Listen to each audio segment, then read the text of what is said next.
রূপান্বিতা রায়ের লেখা গল্প রক্তিম দোল। আজ মনটা বেশ খুশি খুশি আছে শ্যামলীর। দত্তবাড়ির দাদা বৌদি গেছে বেড়াতে, তাই আজ ওখানে যেতে হয়নি কাজে। আর মিত্র কাকিমাদের বাড়িতে রাধা গোবিন্দের পুজো হয়েছে, সেই প্রসাদ পাঠিয়ে দিয়েছে ওরা শালমলির জন্য। আর প্রসাদ বলে প্রসাদ এত দিয়েছে মিত্র কাকিমা যে ওর বোধহয় দুদিন নিজের বাড়িতে রান্না করতেই হবে না। খিচুড়ি হয়েছিল, আবার দারচিনি গুঁড়ো, এলাচ আর গুড় সব দিয়ে একরকম পোলাও হয়েছিল। তার নাম নাকি কণিকা, জগন্নাথ মহাপ্রভুর প্রিয় ভোগ। তার সঙ্গে পনিরের তরকারি, ছানার ডালনা, ভাজাভুজি, পায়েস, মিষ্টি, অনেক রকমের খাবার। মিত্র কাকিমার দেবার হাত খুব দরাজ। যখনই ওদের বাড়িতে কিছু ভালো রান্না হয় শ্যামলীর হাত দিয়ে শালমলির জন্য পাঠিয়ে দেন। বলেন, এটা আমার নাতনির জন্য। আমার পায়ে ব্যথা, আমি তো নিজে যেতে পারছি না, তুই আমার হয়ে ওর কাছে নিয়ে যা। আর শুধু যে খাবার জিনিসপত্র দেন তাই না, ওনাদের বাড়িতে নতুন ফ্রিজ কেনা হলো দীপ ভাই চাকরি পাবার পরে। পুরনো ফ্রিজটা মাত্র 500 টাকার বিনিময়ে ওকে দিয়ে দিল। শ্যামলী জানে ওটার দাম কম করেও 5,000 তো হতোই, কিন্তু কাকিমা খুব গম্ভীর গলায় বলেছিলেন, ফ্রিজটা পুরনো তো, 500-র বেশি দাম হবে না। শ্যামলী বুঝেছিল ওর নিজের সম্মানে যাতে আঘাত না লাগে, তাই এরকম করেছেন কাকিমা।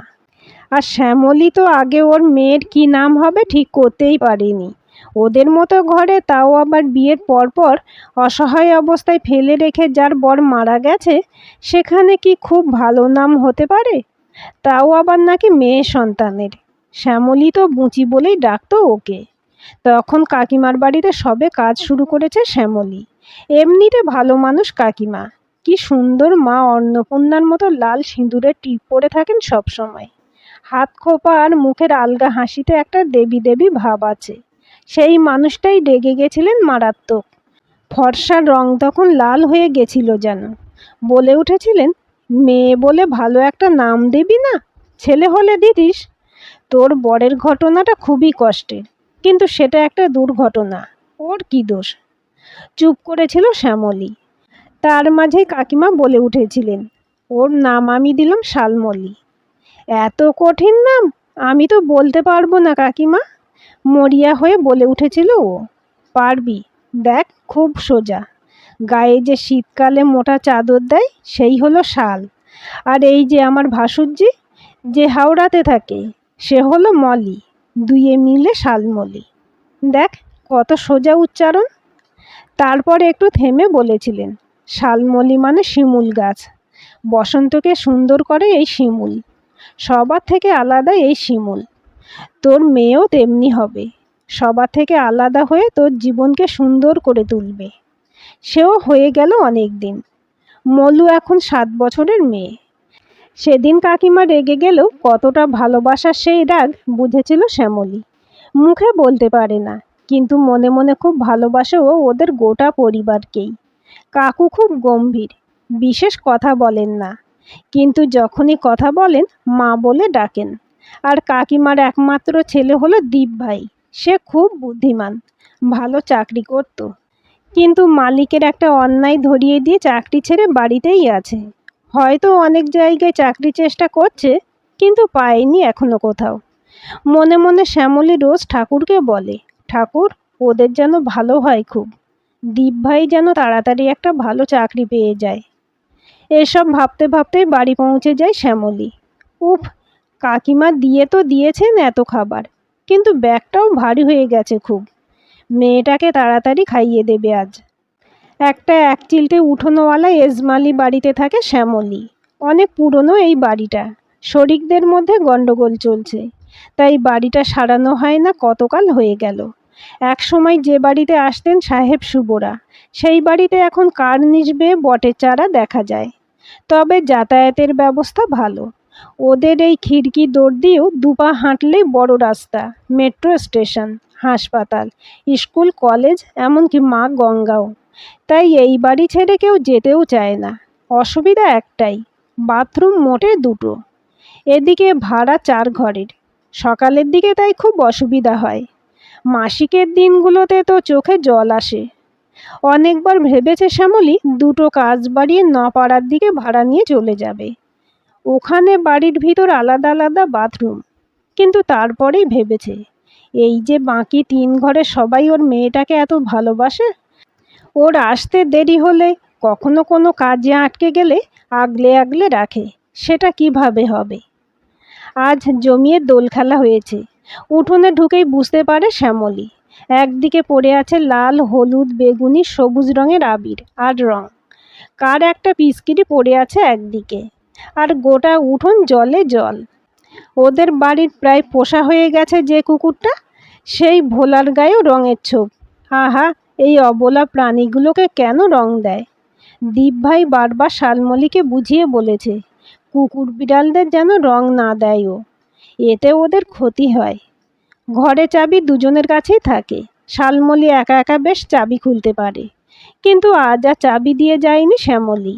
ওদের এখানের যে বাকি 3টে ঘর আছে, সেখানেও 5 জন বাচ্চা আছে। 3 থেকে 9 তাদের বয়স। তাদের সঙ্গে মিলে দোল খেলবে মলু, এ তো জানতই শ্যামলী। ঘরে ঢুকে দেখে তখনও মেয়ে আসেনি। হাতের খাবারগুলো নামিয়ে শাড়িটা ছেড়ে নাইটি পরে নেয় শ্যামলী। এখনও এই বিশেষ দিনগুলোতে ওর একটু শাড়ি পরতে ইচ্ছে করে, নিজেকে একটু নতুনভাবে দেখতে ইচ্ছে করে। নইলে অন্য দিনগুলোতে কোনো রকমে কুর্তি পরেই কাজে চলে যায়। 12টা বাজতে চলল, মেয়েটা এখনও এলো না কেন? এত রং খেলার কি আছে? তারপর তো আজ ওকে স্নান করিয়ে দিতে হবে। একা একা রং তুলতে তো পারবে না। ভেবেছিল খাবারগুলো গরম থাকতে থাকতে খেয়ে নেবে ওরা। এই মলি, কোথায় তুই? বাঁশখাই গলায় মেয়েটাকে ডাকে শ্যামলী। কোনো সাড়া নেই। গত বছর এই দোলের দিনেই মেয়ের গায়ে হাত তুলেছিল শ্যামলী। এমন রং খেলেছিল যে চেনাই যাচ্ছিল না। আর সেই নিয়ে ঘরে ঢুকে ঘরেও রং লাগিয়ে দিয়েছিল। তাই এবার পই পই করে বলে দিয়েছিল যেন গতবারের মতো না করে। কিন্তু কোথায় যে গেল মেয়েটা? টুকিটাকি কাজ সারতে সারতে 12:30টা বেজে গেল। অন্যদিন তো সময়ই পায় না। আজ একটু পরিচ্ছন্ন করতে ইচ্ছে করলো ঘরটা। কুশি কাঁটাটা সামনে রাখা আছে, ওটাকে সরিয়ে রাখলো। কবে যে কাজটা শেষ হবে ঠিক নেই, বরং মেয়েটা বেখেয়ালে ওটার উপর বসে পড়লে কেটে যেতে পারে। মেয়েটা এত বিচ্ছু হয়েছে, এখনও ফিরল না। রেগে মেগে দুপদাপ করে পা ফেলে উঠোনে বেরিয়ে আসে শ্যামলী।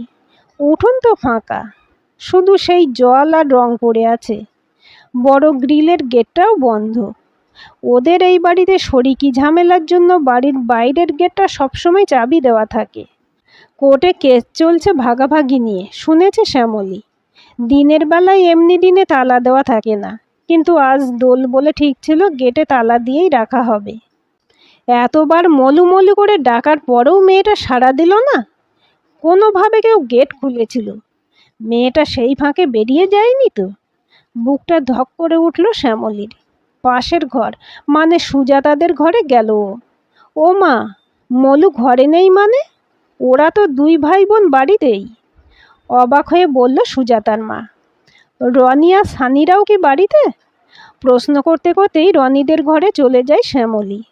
রনিদের ঘরে গিয়ে দেখে সানির স্নান হয়ে গেছে, রনি স্নানে গেছে। তাহলে বাকি থাকলো একদম কোনার ঘর, আয়েশাদের ঘর। আয়েশার আব্বা দেশের বাড়ি গেছে কাল। ঘরে ঢুকে দেখে ওর 6 মাসের ভাইকে কোলে নিয়ে বসে আছে আয়েশা। তাহলে ওর মেয়েটা কোথায় গেল? পাগলের মতো লাগছে শ্যামলীর। সুজাতার মা, রনির বাবা সবাই বেরিয়ে এসেছে। তবে বাইরে যাবার আগে সানি বলে উঠল, ওই তো মলু দিদি। বারান্দা থেকে সিঁড়ির দিকে চলে গেছে যে ধাপটা, সেখানেই শুয়ে আছে মলি। ঘুমোয়নি, কিন্তু কেমন একটা ভ্যাবাচাকা দৃষ্টি ওর চোখে। এটা শুয়ে থাকার জায়গা? খুব রেগে কথাটা বলতেই মনে পড়ল, গত বছর ঘরে রং লাগিয়ে দেবার জন্য পিটানি খেয়েছিল মেয়েটা। হয়তো সেজন্যই এবার ঘরে ঢোকেনি। যাই হোক, মেয়েকে নিয়ে সোজা বাথরুমে ঢোকে শ্যামলী। এবার সবাই আবির দিয়েই খেলেছে, তাই শ্যাম্পু করে দিলেই সব রং উঠে যাবে। ইস, ওদের যদি নিজেদের একটা বাথরুম থাকতো। আরও একবার এই কথাটা ভেবে শ্যাম্পুর পাতা দাঁত দিয়ে ছিঁড়ে নিল শ্যামলী। মেয়েটা কেমন জড়সড় হয়ে দাঁড়িয়ে আছে বাথরুমের একটা কোণে। এদিকে আয়, মাথায় জল দিই। এগোয় না মলি। বাধ্য হয়ে সরে আসে শ্যামলী। মাথায় জল দিয়ে জামাটা খুলে দেয় মেয়ের। কিন্তু এ কি, মেয়ের ছোট প্যান্টিটা কই? আর জামার নিচের ইনারটা সরু হাতাটার একটা হাতা ছেঁড়া কেন? মলু, তোমার প্যান্টু কই? বোবা চোখে তাকিয়ে থাকে মেয়ে, উত্তর মেলে না। মলিমা, কি হয়েছে? কোথায় তোমার প্যান্টু? এবার খুব আস্তে আস্তে মাথা নাড়ে মেয়ে, জানে না। হঠাৎ বুকে লাফ ডুব হচ্ছে খুব শ্যামলীর, এতটাই জোরে যে মনে হচ্ছে গোটা বাড়িতে সবাই শুনতে পাবে। মলি, সোনামা, আমাকে বলো কি হয়েছে? খুব আস্তে, প্রায় শোনা যায় না এমন স্বরে মলি বলে ওঠে, একটা লোক, ফুলের দোল। কে লোক? কি হয়েছে? শ্যাম্পুর পাতাটা হাত থেকে ছিটকে পড়ে যায় শ্যামলীর। কেউ তোমার গায়ে হাত দিয়েছে? মাথা নাড়ে মেয়ে। হা ভগবান, 7 বছরের ফুলের মতো মেয়েটাকে কে কি করলো? কে মা? কি করেছে? চিনি না। আমাকে ফুল দিয়ে বলল কোথায় যেন আবির না ফুল দিয়ে হোলি খেলে, অনেক ফুল। তারপর আমাকে কোলে নিয়ে প্যান্টু খুলে দিল। তুমি কোলে উঠলে কেন? মাথা ঘুরছিল তো। সে কে, তুমি চেনো? মুখে রং ছিল, চিনি না, কিন্তু আমাকে মলি বলে ডাকছিল। তাড়াতাড়ি মেয়েকে বুকের সঙ্গে জাপটে ধরে। কিচ্ছু হয়নি মা, তুমি স্নান করো। আমাকে আঙুল দিয়ে ব্যথা, কোঁকিয়ে ওঠে মেয়ে। কোনো মতে বাথরুম থেকে বেরিয়ে খেতে বসায় মেয়েকে। দুগাল খেতে না খেতেই ঘুমিয়ে পড়ে মলি। বুকের মধ্যে আগুন জ্বলে যাচ্ছে শ্যামলীর। কদিন আগে দত্তবাড়ির বৌদি কথায় কথায় বলছিলেন হরিণের মাংসেই তার শত্রু, মেয়েদের মাংসই তেমনি মেয়েদের শত্রু। প্রায় প্রতিটি মেয়েকেই কখনো না কখনো লোভী হাতের স্পর্শ সহ্য করতে হয়। লোভী চোখ লেহন করে সর্বাঙ্গ। বয়স বাধা মানে না, 7 মাসের শিশু হোক বা 70-এর বৃদ্ধা, লালসার হাত থেকে রেহাই নেই কারো। কিন্তু মলু, বুকটা ফেটে যাচ্ছে শ্যামলীর। আবার রাগে মাথা জ্বলছে দাউ দাউ করে। হঠাৎ কি মনে হলো, ফোনটা তুলে নিল হাতে। দীপ ভাইয়ের খুব বুদ্ধি। ওদের পাড়ার একটা ছেলেকে তার অফিসের লোকজন বিষ খাইয়ে মেরে ফেলেছিল। কেউ বুঝতে পারেনি। দীপ ভাই চুল পড়ে টাক হয়ে যাওয়া দেখে বুঝে গেছিল একটা বিষ খাওয়ানো হয়েছিল তাকে। তারপর এই যে এখন চাকরিটা নেই ওর, কারণ ওদের অফিসের মালিক নিজের ছেলেকে বাঁচাতে তার ড্রাইভারকে ফাঁসিয়ে দিয়েছিল। দীপ ভাইয়ের বুদ্ধিতেই ধরা পড়ে গেছিল। দীপ ভাই যদি বুঝতে পারে কে এমন করেছে, তাকে শ্যামলী ছাড়বে না। হ্যাঁ দিদি, বলো। দীপ ফোন তুলে বলে। দীপ ভাই। কান্নায় গলা বুজে যায় ওর। দিদি, কি হয়েছে? কিছুতেই মুখে কথা ফুটছে না শ্যামলীর। তাও বলতে তো হবেই। একটু একটু করে থেমে থেমে বলে সবটা দীপকে। মেয়েটা অঘরে ঘুমোচ্ছে। চুপ করে শোনে দীপ। তারপর বলে, দিদি, মলু চিনতে পারিনি একদম। না ভাই, জামা কাপড়, হাতের আংটি কিচ্ছু না? ওসব তো কিছু জানি না। বলেছে শুধু ফুলের দোল। তোমাদের গেটে চাবি ছিল না? মানে বাইরের লোক কেউ না তো? না ভাই, কারণ আমি যখন ওকে দেখতে পাচ্ছিলাম না, তখন সুজাতার মা বলল গেটে সকাল থেকেই চাবি দেওয়া ছিল। একবারও খোলেনি? খুললেও তো চাবি দেওয়া হয়। আচ্ছা দিদি, সুজাতার বাবা, উনি কোথায়? একটু ইতস্তত করে শ্যামলী। তারপর বলে, সুজাতার বাবার মদ খাওয়ার অভ্যাস আছে। প্রতি বছর দোলে কোনো এক বন্ধুর বাড়ি চলে যায়, ফেরে অনেক রাতে, নেশা কাটার পর। আজও বাড়িতে ছিল না। তুমি শিওর? হ্যাঁ, সকালে কাজে আসার আগেই সুজাতার মা গজগজ করছিল। আচ্ছা, আর কোনো ছেলে আছে ওদের ঘরে? না। আর একজন যে বললে? আয়েশাদের ঘর। ওর আব্বা রমজান মাস শুরু হবার পরে কাল ওদের দেশের বাড়ি গেছে ওর দাদু দিদাকে আনতে। ওখানে শুধু ওর মা সাকিনা আর 6 মাসের বাচ্চাটা আছে আয়েশা ছাড়া। আর এক ঘর রনি আর সানি। ওদের বাবা অবশ্য ঘরেই ছিল, কিন্তু ওদের এবার অসৌচ। রনির ঠাকুরমা মারা গেছেন, তাই ওর বাবা রং ছোঁয়নি। আমি নিজেও দেখেছি। তাহলে? আমি বুঝতে পারছি না ভাই। কিন্তু আমার মনে হচ্ছে যে করেছে তাকে খুঁজে পেলে তার হাত কেটে ফেলি। দিদি, মাথা ঠান্ডা করো। বিপদে মাথা ঠান্ডা রাখতে হয়। একটু ভাবো। তুমি একবার কথা বলবে ওর সঙ্গে? না দিদি, মলু আমার কাছে স্বচ্ছন্দ হবে না। তোমাকেই বুদ্ধি করে বের করতে হবে। ভাবো দিদি, গেট বন্ধ ছিল আগাগোড়া। বাড়ির পুরুষেরা কেউ জড়িত নয়। কটা ছোট বাচ্চা ছিল। আচ্ছা, ওদের জিজ্ঞেস করতে পারো তো। না না, চেঁচিয়ে ওঠে শ্যামলী। দিদি, ওরাই মলুর কাছে ছিল। ওরা বলতে পারবে। ওরা জানলে তো আগেই বলতো। আমি এসব কথা কাউকে বলতে পারবো না। দীর্ঘশ্বাস ফেলে দীপ। চোখ থেকে অঝরে জল ঝরে শ্যামলীরও। 14 বছর বয়সে ওর মামাতো দাদা এই হোলির দিনেই রং লাগাবার আছিলায় ছুঁয়ে দিয়েছিল বুক। মুখে বলেছিল, আজ তোকে নেড়ে চেড়ে দিলাম। পরের দিন সেই নোংরা চাউনি, সেই নোংরা হাসি ভুলতে পারে না শ্যামলী। কিন্তু ওর মা ওকে বিশ্বাস করেনি। উল্টে বলেছিল ও নাকি সোনার টুকরো দাদার নামে বদনাম করছে। হ্যালো দিদি, ভুলেই গেছিল শ্যামলী। দীপ ভাই ফোনে আছে এখনো। হুম, একটা কথা বলো, মলুকে তোমরা কি নামে ডাকো? হ্যাঁ, মানে মলুই বলো তো? হ্যাঁ, ভেবে বলো। আমি রেগে গেলে মলি বলি। মলি ডাকলেই ও বুঝে যায় কপালে দুঃখ আছে। আবার খুব আদরের সময়ও মলি ডাকি। আর তোমাদের পাশের ঘরের সবাই? মলু ডাকে। কেন? দিদি, মলু তোমাকে বলেছে ওকে যে ডেকেছে সে ওকে মলি বলেছিল। হ্যাঁ। কে ডাকতে পারে মলি বলে?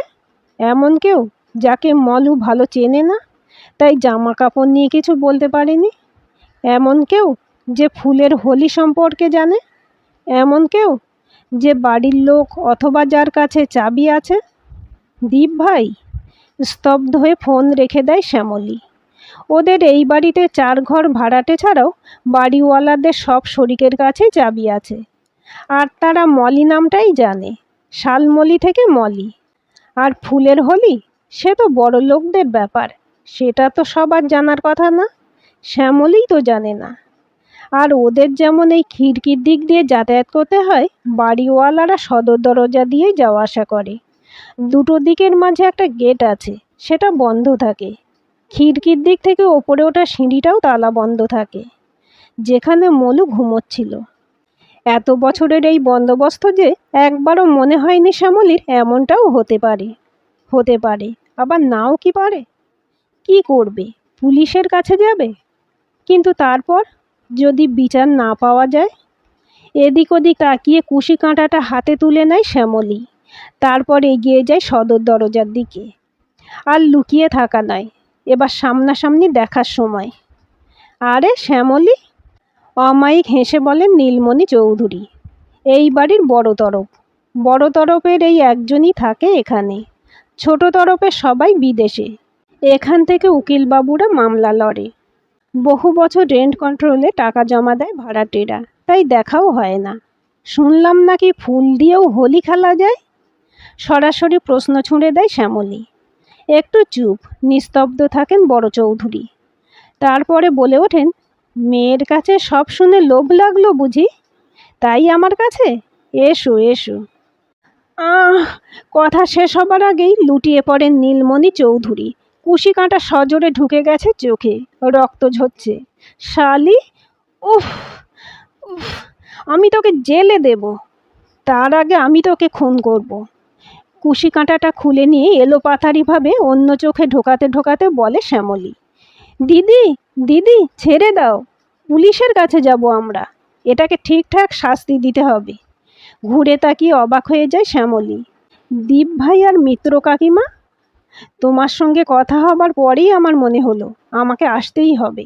আর তাই আমি একে মেরে ফেলবো। একটানা গোগো স্বরে বলে শ্যামলী।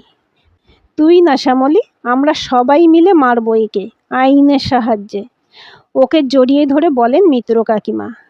আওয়াজ শুনে ততক্ষণে লোকজন জড়ো হতে শুরু করেছে। রনি সানির বাবা ফোন করেছেন থানায়। রক্ত মাখা জামাই শুয়ে কাতরাচ্ছে মানুষের বেশে থাকা এক শয়তান। আর তার সামনে কুশি কাঁটা হাতে যেন স্বয়ং মা ভবানী। আজকের গল্পটি কেমন লাগলো কমেন্ট করে জানাবেন।